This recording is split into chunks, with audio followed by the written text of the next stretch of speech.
नमस्कार, बहुत स्वागत है आपका INS 24/7 में। मैं हूं आपके साथ नदीम अहमद। शाम के 5 बजने वाला है, वक्त हो चला है 5 का पंच का, जिसमें देश दुनिया की 5 अहम खबरें आप तक पहुंचाते हैं। आज 5 के पंच की पहली खबर दिल्ली से है, जहां पर सुप्रीम कोर्ट में कुत्तों को लेकर सुप्रीम कोर्ट ने बेहद अहम निर्देश दिए हैं। और इसके अलावा खबरों की बात करेंगे तो दूसरी खबर जो है वो मध्य प्रदेश से है, जहां पर मुख्यमंत्री डॉक्टर मोहन यादव ने शिक्षकों को बड़ा तोहफा दिया है। वहीं 5 के पंच की तीसरी खबर भोपाल से है, जहां पीने का साफ पानी नहीं मिलने से लोगों ने प्रदर्शन किया है। और इसके अलावा 5 के पंच की चौथी खबर राजधानी रायपुर से है, जहां बढ़ते अपराध के खिलाफ कांग्रेस ने प्रदर्शन किया है। और इसके बाद बात करें पांचवी खबर की, तो पांचवी खबर भी राजधानी रायपुर से है, जहां पर जानलेवा गड्ढे ने एक युवक की जान ले ली है। तो 5 के पंच की ये 5 खबरें। पहली खबर दिल्ली से है, दूसरी खबर मध्य प्रदेश से है, जहां पर मुख्यमंत्री डॉक्टर मोहन यादव ने शिक्षकों को बड़ा तोहफा दिया है। और इसके बाद खबरों की बात करेंगे तो तीसरी खबर जो है वो राजधानी भोपाल की है, जहां पर पीने के साफ पानी के लिए लोग अभी भी जद्दोजहद कर रहे हैं, प्रदर्शन करने को मजबूर हैं। तो ये 5 तस्वीरें आपके टीवी स्क्रीन पर, जिसमें 5 अहम खबरें आप तक पहुंचाएंगे। और चलिए खबरों में आगे बढ़ते हैं और 5 के पंच की पहली खबर का रुख करते हैं। पहली खबर सुप्रीम कोर्ट की टिप्पणी से जुड़ी है। दरअसल दिल्ली में सुप्रीम कोर्ट में कुत्तों के मामलों को लेकर सुनवाई हुई, जिसके बाद से आवारा कुत्तों के हमलों पर सख्त टिप्पणी की है सुप्रीम कोर्ट ने। अदालत ने कहा है, बच्चों या बुजुर्गों को कुत्ते के काटने, चोट लगने या मौत के हर मामले में हम राज्य सरकारों से भारी मुआवजा दिलवाएंगे, क्योंकि उन्होंने पिछले 5 सालों में नियमों को लागू करने के लिए कुछ नहीं किया है। कोर्ट ने कहा, आवारा कुत्तों को खाना खिलाने वालों की भी जिम्मेदारी तय की जाएगी। अगर आपको इन जानवरों से इतना प्यार है तो इन्हें अपने घर क्यों नहीं ले जाते? ये कुत्ते सड़कों पर क्यों घूमते रहें, लोगों को काटे और डराएं? उन्हें हम ऐसे नहीं छोड़ सकते। जस्टिस विक्रमनाथ, जस्टिस संदीप मेहता और जस्टिस NV अंजारिया की बेंच ने कहा, कुत्तों में एक खास तरह का वायरस होता है जिसका कोई इलाज नहीं है। अब तक 4 दिन के सुनवाई में इमोशन सिर्फ कुत्तों के लिए ही दिख रही है। जब कुत्ते 9 साल के बच्चे पर हमला करते हैं तो उसका जिम्मेदार कौन होगा? क्या हम इस पर आंखें मूंद लें? इस मामले में अब अगली सुनवाई 20 जनवरी को दोपहर 2 बजे होगी। तो आवारा कुत्तों के हमले को लेकर के अब सुप्रीम कोर्ट जो है वो सख्त होता नजर आ रहा है और साफ तौर पे कहा जा रहा है कि अगर किसी को कुत्ते के काटने, चोट लगने और कोई और भी वजह से मौत होती है जिनमें कुत्ते शामिल हैं, तो ऐसे में हम राज्य सरकारों से भारी मुआवजा दिलवाएंगे, क्योंकि उन्होंने पिछले 5 सालों में नियमों को लागू करने के लिए कुछ नहीं किया है। तो सुप्रीम कोर्ट में आवारा कुत्तों पर सुनवाई। आवारा कुत्तों को खाना खिलाने वालों को लेकर भी सुप्रीम कोर्ट ने कहा है कि जानवरों से अगर इतना ही प्यार है, इतना ही खाना खिलाना है, तो आप उन्हें घर लेकर क्यों नहीं चले जाते? तो सुप्रीम कोर्ट की यह टिप्पणी बेहद अहम है। यह कहना कि आवारा कुत्ते जो है वो लगातार कई समस्याएं पैदा कर रहे हैं, कुछ ऐसी परेशानियां सामने आ रही हैं जिसको लेकर के सुप्रीम कोर्ट सख्त नजर आ रहा है। और चलिए इसी खबर पर चर्चा करने के लिए हमारे साथ सुप्रीम कोर्ट के अधिवक्ता तनु दीक्षित जुड़ गई हैं। माफ करें, तनुज दीक्षित हमारे साथ जुड़ गए हैं, उनका रुख कर लेते हैं। तनुज जी, ये बेहद सख्त टिप्पणी है जिसमें यह कहना कि 5 सालों में आपने एक नियम लागू नहीं किया है, अब हम आपसे भारी जुर्माना दिलवाएंगे। क्या कहेंगे सर इस पे आप? बिल्कुल, जिस तरीके से आज सुप्रीम कोर्ट ने एक फटकार लगाई है, इससे सभी राज्यों को एक अल्टीमेटम भी दिया है। हम बता दें कि कुत्ते के जो काटने के मामले बड़े थे, उसको लेकर के सुप्रीम कोर्ट ने विगत वर्ष 7 नवंबर 2025 को सभी शिक्षण संस्था, अस्पताल, बस स्टैंड और स्पोर्ट कॉम्प्लेक्स, साथ ही साथ रेलवे स्टेशनों से भी आवारा कुत्तों को हटाने के लिए एक आदेश दिया था, लेकिन उसका पालन कहीं भी किसी भी नगर पालिका, किसी भी राज्य शासन के प्रशासन के द्वारा करते हुए नहीं दिखाई दिया है। उसको लेकर के आज माननीय सर्वोच्च न्यायालय ने एक बेहद अहम और सख्त टिप्पणी दी है कि अगर कुत्ते ने किसी बुजुर्ग या किसी बच्चों को काटा तो राज्य सरकार उसका मुआवजा देगी। जी बिल्कुल, लेकिन सर बड़ा सवाल ये है ना कि कई ऐसी नगर पालिका हैं जो इंसानी जरूरतों की कई ऐसी चीजें हैं जो पूरी नहीं कर पा रही हैं। ऐसे में इन लाखों करोड़ों कुत्तों को उनको एक जगह रखना, उनको भोजन देना समय पर, ये भी क्या मुमकिन है? क्या सुप्रीम कोर्ट के जो बातें कही जा रही हैं क्या व्यवहारिक है कि नगर पालिका इसे मान पाए? देखिए, मेरा ये कहना है कि स्ट्रे डॉग्स को लेकर के जैसे फीडिंग पॉइंट्स की एक बात माननीय सर्वोच्च न्यायालय ने पूर्व आदेशों में कही है, साथ ही साथ जो शेल्टर होम्स की बात है, तो शेल्टर होम्स के प्रावधान ये है कि जो आक्रामक कुत्ते हैं उन्हें ही केवल शेल्टर होम्स में शिफ्ट किया जाएगा। बाकी अन्य कुत्तों के लिए एक अलग अलग कॉलोनीज में उसके प्रॉपर फीडिंग पॉइंट्स बनाने की बात कही है। मेरा कहना है एक छोटी शुरुआत जो है वो भी अभी तक किसी भी स्तर पे दिखाई नहीं देती है। एटलीस्ट फीडिंग पॉइंट बनाए जाए। अगर उनका जो बाकी शेल्टर हाउस अभी देश में मेरे हिसाब से टोटल 5 सरकारी शेल्टर होम्स भी नहीं है ढंग के, और उससे अत्यधिक यहाँ पर तादाद बहुत ज्यादा है। मुझे लगता है कि हर प्रदेश में स्तर पर इस ऑर्डर की पूरी इम्प्लीमेंटेशन के साथ जो कार्रवाई है उसके लिए एक गाइडलाइन सुप्रीम कोर्ट को अलग से देना होगी कि किस तरीके के कुत्तों को आक्रामक माना जाए और किस तरीके से उनको शेल्टर होम्स में शिफ्ट किया जाए। जी, लेकिन तनुज सर, मेरा एक सवाल अहम ये था कि देखिए, एक तो नसबंदी की बात आती थी कि नसबंदी होगी तो धीरे धीरे कुत्तों की आबादी जो है वो कंट्रोल हो जाएगी। दूसरा सवाल ये है, क्या सुप्रीम कोर्ट को ये नहीं एहसास है कि जिस देश में गौशालाओं की कमी की वजह से सड़कों पर गायें जो हैं वो बेतरतीब ढंग से घूम रही हैं, उनकी वजह से हादसे होते हैं। जब हम गायों को अभी गौशाला में नहीं कर पाए हैं तो कुत्तों को किस तरीके से हम संभाल पाएंगे? बेशक आपका सवाल बहुत अहम है, और देखिए मेरा वही कहना है कि जब गौशाला की स्थापना की मुद्दा था, धीरे धीरे करके देश में गौशालाओं की स्थापनाएं हुई और गोवंशों की रक्षा भी हुई, सुरक्षित भी, संरक्षण भी हुआ और अब उनकी अच्छी परवरिश भी होती है। ठीक इसी तरीके से कोई आदेश को आदेश के रूप में देख करके उसको इम्पोज करेंगे स्टेट वाइज, तो धीरे धीरे एक शुरुआत होगी। पहले दिन सब कुछ नहीं होगा, लेकिन धीरे धीरे एक शुरुआत होगी।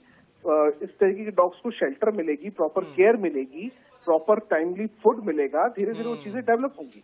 लेकिन उसके लिए अभी तक कोई भी प्रयास देश भर में किसी भी नगर पालिका, म्युनिसिपल कॉर्पोरेशन, किसी भी प्रशासन का अभी तक कोई अथक प्रयास देखने को नहीं मिलता है। जी बिल्कुल, अभी देखने को नहीं मिलता है। देखना होगा कि कब तक इन आदेशों का पालन होता है, क्योंकि जानवर के तौर पे कुत्ते, गाय, ये सभी ऐसी चीजें हैं जिन्हें एक सही जगह पर रखना बहुत जरूरी है। तनु दीक्षित, आपका बहुत शुक्रिया हमारे साथ जुड़ने के लिए, इस पर चर्चा करने के लिए।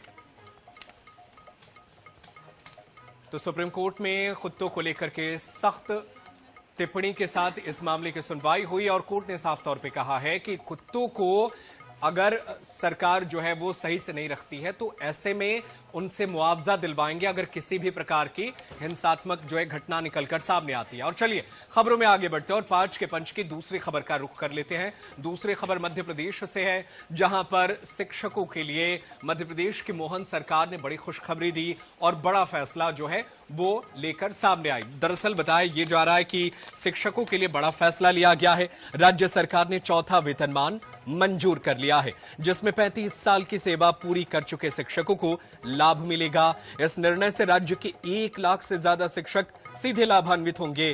चौथा वेतनमान लागू होने पर शिक्षकों के वेतन में 2000 से 6000 रुपए तक की बढ़ोतरी होगी। बैठक में सभी मंत्री टैबलेट लेकर पहुंचे और प्रस्ताव पर चर्चा हुई। स्वीकृति सहायक शिक्षक तथा नवीन शैक्षणिक संवर्ग की स्वीकृति हुई है। समयमान वेतनमान उपलब्ध हो सकेगा। इसमें 322.34 करोड़ का अनुमानित व्यय आएगा। ये शिक्षकों के लिए बहुत ही राहत भरी है। और चलिए चर्चा करते हैं, ज्यादा जानकारी हासिल करते हैं। हमारे साथ ब्यूरो प्रमुख अनुराग मालवीय हमारे साथ जुड़ गए हैं। अनुराग, हाल ही में हमने देखा था मध्य प्रदेश में शिक्षक भर्ती को लेकर के जो है वो एक तरफ शिक्षक जो है उम्मीदवार जो है वो प्रदर्शन कर रहे थे, लेकिन इस बीच एक खुशखबरी है, लेकिन ये मात्र 1 लाख शिक्षक ही इससे लाभान्वित होंगे जिनका वेतनमान जो है बढ़ा है। क्या ये काफी है या नाकाफी है?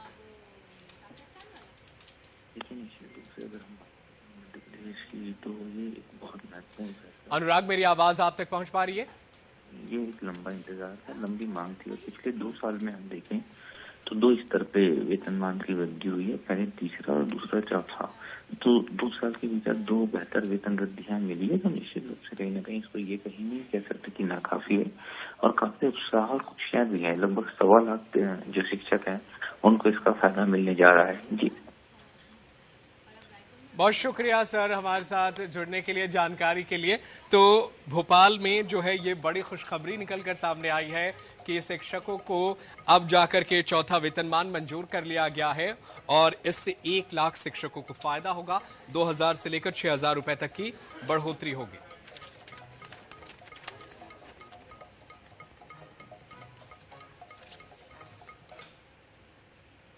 और चलिए खबरों में आगे बढ़ते हैं और 5 के पंच की तीसरी खबर का रुख करते हैं। तीसरी खबर भोपाल से।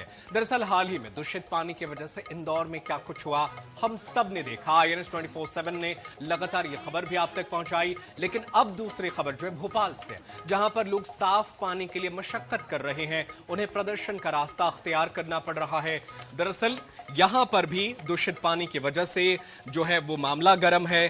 ब्रज बिहार कॉलोनी में 2 दिन पहले नगर निगम ने बिना बताए नल कनेक्शन काट दिया, जिससे बुजुर्ग और बच्चे परेशान हो रहे हैं और लोग दूषित पानी पीने को मजबूर हैं।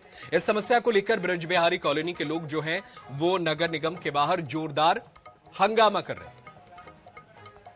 तो इंदौर के भागीरथपुरा में दूषित पानी से हुई मौत के बाद से भोपाल शहर में भी लोग जो है अब मशक्कत कर रहे हैं, प्रदर्शन कर रहे हैं और वो जो है मांग कर रहे हैं कि उन्हें जो है साफ पानी सप्लाई की जाए। तो नगर निगम ने नल कनेक्शन काट दिया है, जिसकी वजह से कई लोग जो है वो पानी से वंचित रह जा रहे हैं। उनकी मांग है कि उनके नल कनेक्शन को दोबारा जोड़ा जाए और साफ पानी उनके घरों तक पहुंचाया जाए।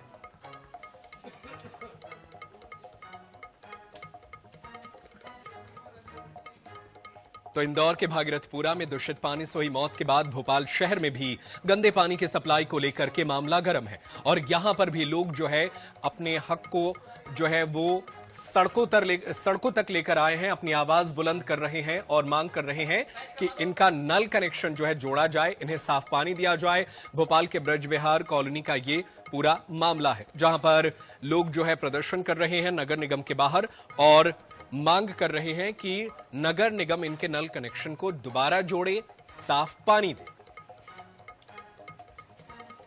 और चलिए ज्यादा जानकारी हासिल करते हैं। हमारे साथ हमारी सहयोगी अंजलि सिंह फोनलाइन पर मौजूद हैं। अंजलि, आखिर वजह क्या है? इन लोगों के नल कनेक्शन ने निगम ने क्यों काटे हैं? निगम का क्या कहना है इस पे? देखिए, अगर बात करें तो आज निगम परिषद की बैठक थी, लेकिन उससे पहले कई लोग जो है ब्रज विहार कॉलोनी के जो निशात चौराहा है वहां के लोग यहाँ पर पहुंचे थे और उन्होंने जमकर हंगामा किया था। उन्होंने ये आरोप लगाया था कि कुछ दिन पहले नगर निगम के जो अधिकारी हैं वो रातों रात आते हैं और उनका जो है नल का कनेक्शन काट देते हैं। वही नल कनेक्शन है जिससे नर्मदा जल का जो है सप्लाई होती है, जिससे उन्हें पीने का पानी मिलता है। उसके कट जाने के बाद दूषित पानी का उनको जो है उपयोग करना पड़ा। दूषित पानी से कई बच्चों की भी हालत खराब है, कई बुजुर्ग भी जो है बीमार पड़ गए हैं। तो उसी को लेकर यहाँ पर आए तो उनका ये कहना था कि आखिर कनेक्शन क्यों काटा गया। जब उनसे ये बात पूछी गई तो उन्होंने कहा कि इस बात की जानकारी ना नगर निगम ने दी है ना किसी ने दी है। हालांकि इसको लेके वो अपर आयुक्त के पास भी गए थे, उन्होंने ये मांग करी थी कि उनका जो कनेक्शन पहले ही, तो फिर वो बड़े आंदोलन की तैयारी है। दूषित पानी का मामला जिस प्रकार से इंदौर में देखा गया था, ठीक उसी प्रकार से आने वाली स्थिति उसमें भोपाल में भी ऐसी स्थिति बन सकी। हालांकि इस बारे में अभी जिम्मेदारों का कुछ भी नहीं कहना है कि आखिर नल कनेक्शन क्यों काटा गया।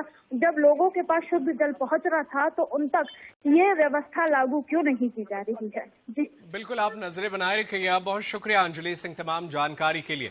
तो भोपाल से ये पूरा मामला सामने आया जहां पर कई लोगों के घरों का नल कनेक्शन काट दिया गया है, जिसके बाद से लोग जो है प्रदर्शन पर नजर आ रहे हैं। और चलिए खबरों में आगे बढ़ते हैं और 5 के पंच की चौथी खबर का रुख करते हैं। चौथी खबर राजधानी रायपुर से है, जहां पर राजधानी में बढ़ते अपराध को लेकर के कांग्रेस जो है विरोध प्रदर्शन कर रही है और मोर्चा खोल दिया है।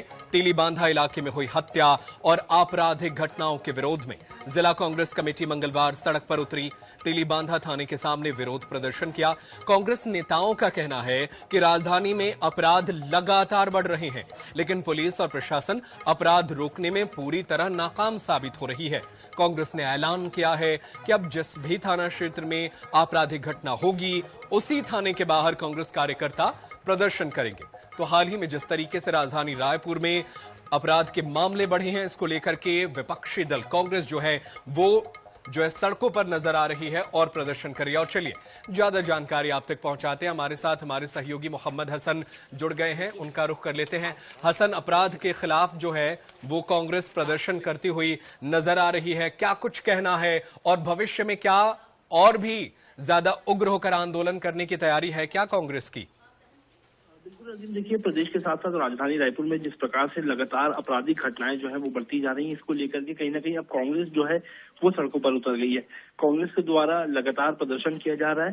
जिस प्रकार से हाल ही में तेलीबांधा इलाके में दिनदहाड़े हत्या की घटना को अंजाम दिया गया, चोरी की घटनाएं लगातार बढ़ रही है, इसको देखते हुए आज कांग्रेस पार्टी के तमाम जो वरिष्ठ नेता है उन्होंने तेलीबांधा थाने का घेराव किया। कांग्रेस का सीधे तौर पर आरोप है कि प्रदेश के साथ राजधानी रायपुर अपराधियों का गढ़ बनने जा रही है। आए दिन चाकूबाजी, मारपीट, हत्या की घटनाएं सामने आ रही है, उठाईगिरी हो रही है, लूटपाट हो रही है मॉर्निंग वॉक करने वाले लोगों के साथ। ऐसे में कांग्रेस ने अब एक बड़ा निर्णय लिया है कि प्रदेश में जिस प्रकार से आपराधिक घटनाएं बढ़ रही हैं, उसको देखते हुए अब राजधानी रायपुर में जिस भी थाना क्षेत्र में चाकूबाजी, लूटपाट या हत्या होती है, तो ऐसे क्षेत्रों में अब उन थानों के बाहर जो है कांग्रेस के तमाम नेता पहुंचेंगे, प्रदर्शन करेंगे और सोई हुई पुलिस को जगाने का प्रयास करेंगे। कुल मिलाकर के एक बड़ा फैसला, यानी अब कहीं भी आपराधिक घटनाएं होती हैं तो उस थाना क्षेत्र में जो है कांग्रेस के तमाम नेता पहुंचेंगे और थाने के बाहर प्रदर्शन करते हुए नजर आएंगे। बिल्कुल, तो कांग्रेस पार्टी के कार्यकर्ता जो है वो प्रदर्शन करेंगे और अब उन इलाकों में प्रदर्शन की तैयारी है जिस थाना क्षेत्र में जो है घटना होती है। बहुत शुक्रिया मोहम्मद हसन तमाम जानकारी के लिए, और आप नजरें बनाए रखिएगा, आगे भी आपसे जानकारी हासिल करते रहेंगे।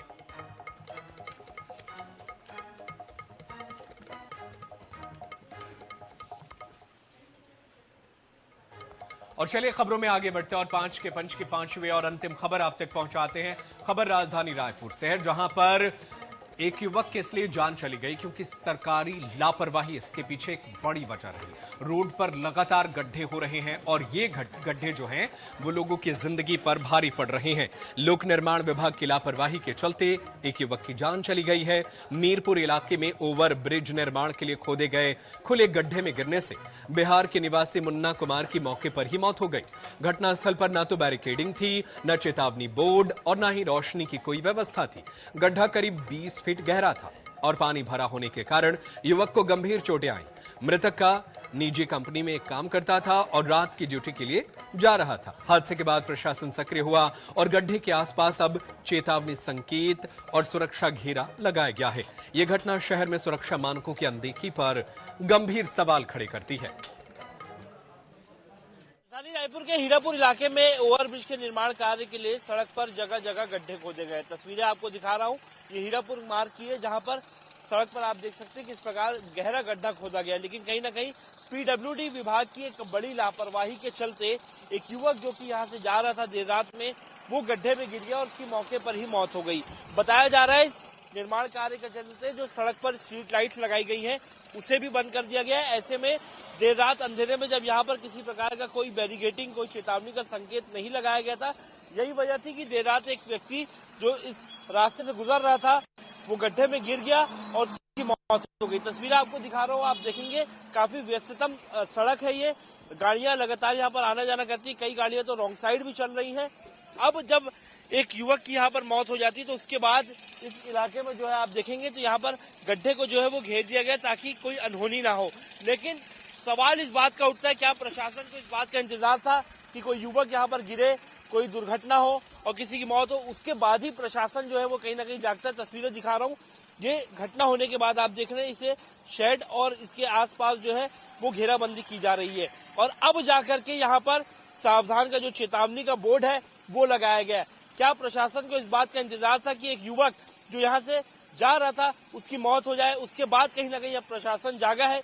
इसी प्रकार से शहर के अलग अलग क्षेत्रों में जो है ओवरब्रिज का निर्माण कार्य किया जा रहा है, जिसके लिए गड्ढे खोदे गए हैं, लेकिन कहीं ना कहीं चेतावनी का संकेत नहीं लगाने की वजह से कई लोगों की गड्ढे में दुर्घटनाग्रस्त होने से मौत भी हो जाती है। कैमरा पर्सन अरुण साहू के साथ मोहम्मद सैन, NS 24/7 राइट।